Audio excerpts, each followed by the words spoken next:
Hello my dear friends, welcome to my channel shine the word with RG. आप लोगों के board paper की date release हो गई है जो कि 24 अप्रैल से स्टार्ट होकर 10 मई तक चलेंगे। तो आज मैं आपके लिए लेकर आई हूँ बहुत ही इम्पोर्टेंट टॉपिक जो कि है क्लास 12 हिंदी का। आपके बोर्ड एग्ज़ाम में पेपर कैसा आएगा, हिंदी में किस किस टाइप के क्वेश्चन आएंगे और आपको वो कैसे कैसे सॉल्व करने हैं और उन क्वेश्चन के कितने कितने मार्क्स होते हैं। तो चलिए ये सब आज सारा सब कुछ हम इसी वीडियो में डिस्कस करेंगे। तो चलिए हम अपने वीडियो स्टार्ट करते हैं। तो जो हमारा पेपर का टाइम होता है वो होता है 3 घंटे 15 मिनट का, और जो इसका पूर्णांक होता है या फिर मार्क्स होते हैं वो होता है 100 मार्क्स का पेपर ये आता है। तो चलिए चलते हैं हमारे खंड का पे। तो जो हमारा खंड का है इसमें जो फर्स्ट क्वेश्चन आता है वो होता है ऑप्शनल। फर्स्ट क्वेश्चन ऑप्शनल होता है और फर्स्ट क्वेश्चन में 5 पार्ट होते हैं, मतलब कि क ख ग घ ड़। तो मतलब कि आपको 5 उसमें क्वेश्चन सॉल्व करने पड़ेंगे जो कि सभी एक एक मार्क्स के होते हैं। उसके बाद हम आ जाते हैं हमारे सेकंड क्वेश्चन पे। जो हमारा सेकंड क्वेश्चन है वो भी ऑप्शनल ही होता है और इसमें भी 5 पार्ट होते हैं, तो ये भी सारा 1-1 मार्क्स का आता है। उसके बाद चलते हैं हमारे थर्ड क्वेश्चन पे। फिर जो हमारा थर्ड क्वेश्चन आता है वो होता है गद्यांश पर आधारित निम्नलिखित प्रश्नों के उत्तर दीजिए। तो यहाँ पर आपका गद्य खंड से जो आपका एक छोटा सा गद्यांश दिया रहता है उसमें थोड़े से क्वेश्चन दिए रहते हैं, आपको सिर्फ उसके आंसर लिखने होते हैं।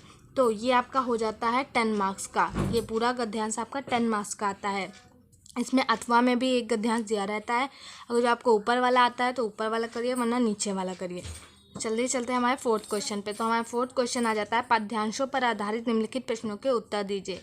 तो यहाँ पर जो फोर्थ क्वेश्चन है इसमें आपको पद्यांश दिया रहता है जो कि आपका काव्य खंड से आता है। इसमें भी कुछ क्वेश्चन दिए रहते हैं, आपको उसके आंसर लिखने होते हैं। इसमें भी अथवा में 2 दिए रहते हैं, तो आपको ऊपर वाला आता हो तो ऊपर वाला करिए, वरना नीचे वाला करिए। इसका जो मार्क्स होता है वो 10 मार्क्स का आता है। उसके बाद चलते हैं हमारे फिफ्थ क्वेश्चन पे। तो हमारा जो फिफ्थ क्वेश्चन है वो हो जाता है निम्नलिखित में से किसी एक लेखक का जीवन परिचय देते हुए उनकी रचनाओं का उल्लेख कीजिए। और उसकी जो अधिकतम सीमा होती है वो 80 शब्द की होती है कि आपको 80 शब्द में ही उनका पूरा जीवन परिचय और रचनाएं लिखनी होती हैं। तो आपको इसमें 3 लेखक जो है होते हैं उनके नाम मिलेंगे। इनमें से आपको जिस लेखक का भी जीवन परिचय आता है आप लिख सकते हैं, और ये जो होता है वो 4 मार्क्स का आपका आता है। इसके बाद 5वें का ही खंड ख सेक्शन होता है। इसमें निम्नलिखित में से किसी एक कवि का साहित्यिक परिचय देते हुए उनकी मुख्य रचनाओं का उल्लेख करना होता है। इसकी भी जो लिमिट होती है वो 80 वर्ड होती है। इसमें भी आपको 3 जो कवि हैं उनका जो है नाम दिया रहता है। इसमें से आपको जो भी आता हो उनका जीवन परिचय आप लिख सकते हैं। इसके बाद आ जाता है हमारा सिक्स्थ क्वेश्चन।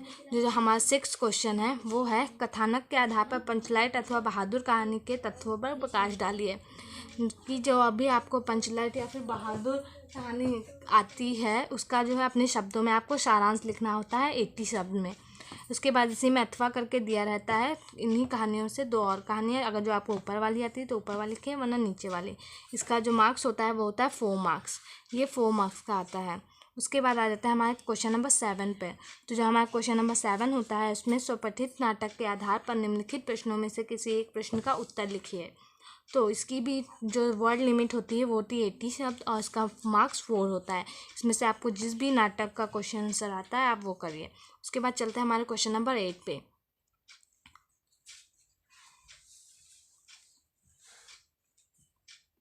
जो हमारा क्वेश्चन नंबर 8 है उसमें भी आपको एक खंड काव्य दिया रहता है। जो भी आपके जिले का हो आप उसके अनुसार उसका आंसर लिख सकते हैं। ये हमारा आता है 4 मार्क्स का। इसके बाद हमारा सेक्शन क खत्म हो जाता है, फिर हमारा स्टार्ट होता है सेक्शन ख, मतलब कि खंड खा। इसमें जो होता है आपका निवास संस्कृत के चैप्टर में से थोड़ा सा पैसेज दिया रहता है जिसका आपको हिंदी में अनुवाद करना रहता है और उसका संदर्भ लिखना होता है। इसमें भी अथवा में 2 दिए होते हैं, आप इसमें से जो आपको आता हो आप वो कर सकते हैं। तो इसका खंड ख आ जाता है निम्नलिखित में से किसी एक संस्कृत पद्यांश का संदर्भ हिंदी में अनुवाद करिए। फिर आपको इसमें कोई श्लोक दिए रहते हैं 2, जो भी आपको आता है ऊपर वाला नीचे वाला वो करिए। आप उसका हिंदी अर्थ लिखिए और उसका संदर्भ लिखिए कि वो किस चैप्टर से लिया गया है। उसके बाद चलते हैं हमारे क्वेश्चन नंबर 10 पे। तो जो हमारा क्वेश्चन नंबर 10 है वो है निम्नलिखित में से किन्हीं 2 प्रश्नों के उत्तर लिखे। इसमें आपको 3 प्रश्न दिए रहते हैं, इनमें से आपको जिस भी क्वेश्चन का आंसर आता हो आप वो 2 कर सकते हैं और ये 4 मार्क्स का आता है। उसके बाद चलते हैं हमारे क्वेश्चन नंबर 11 पे। क्वेश्चन नंबर 11 में 3 सेक्शन होते हैं, क ख ग। इसमें आपको तीनों करने होते हैं। इसमें है करुण रस अथवा रौद्र रस का स्थायी भाव के साथ उदाहरण दीजिए। ये इनमें से करुण रस की आपको आती है तो करुण रस लिखिए या फिर रौद्र रस। तो ये 2 मार्क्स का होता है। 1 मार्क्स आपका उसकी जो है उसका स्थायी भाव लिखने का और 1 मार्क्स उदाहरण का। उसके बाद ख होता है अनुप्रास तथा भ्रांतिमान अलंकार की परिभाषा साधारण लिखिए। तो अगर जो आपको अनुप्रास अलंकार आता है तो उसकी लिखिए या फिर भ्रांतिमान की लिखिए। ये भी 2 मार्क्स का आता है।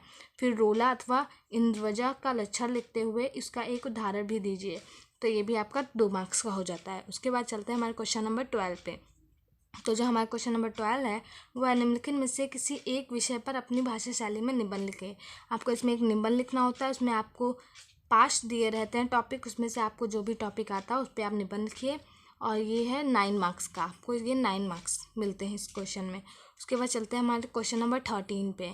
जो हमारा क्वेश्चन नंबर 13 है उसमें 2 खंड होते हैं। तो इसमें जो पहला होता है उसमें नैन का संधि विच्छेद, मतलब कि इसमें संधियाँ दी रहती हैं तो आपको वो संधि विच्छेद करके लिखना होता है। ये 1-1 मार्क्स के होते हैं, इसमें 3 होते हैं। उसके बाद खा जो होता है उसमें आपको समास विग्रह करना होता है। तो इसमें 2 दिए रहते हैं और दोनों 1-1 मार्क्स के होते हैं। उसके बाद चलते हैं क्वेश्चन नंबर 14 पे। तो जो हमारा क्वेश्चन नंबर 14 है उसमें 4 सेक्शन होते हैं, क ख ग और घ। तो इसमें तीसरा अथवा दात किस धातु किस अलंकार पुरुष वचन का है वो आपको लिखना रहता है। ये पूरा 2 मार्क्स का आता है। उसके बाद खंड जो ख होता है वो होता है राग्यो रूप शब्द, बल्कि आपको यहाँ पे शब्द रूप इसी से रिलेटिव क्वेश्चन मिलते हैं 4 में, तो आपको वो करना रहता है। उसके बाद आ जाता है हमारा लास्ट क्वेश्चन 15th। इसमें निम्नलिखित में से 2 वाक्यों का संस्कृत में अनुवाद करना होता है। इसमें आपको 4 वाक्य दिए रहते हैं, इनमें से आपको जो भी 2 वाक्य आते हैं उसका संस्कृत में अनुवाद करिए और उसके लिए आपको 4 मार्क्स डिसाइड रहते हैं। तो ये था हमारा पूरा पेपर जैसा कि आपको बोर्ड एग्ज़ाम में मिलता है। तो आई होप आपको ये पेपर समझ में आ गया होगा। तो आप इसी के अकॉर्डिंग अपनी प्रिपरेशन कर सकते हैं। तो थैंक यू।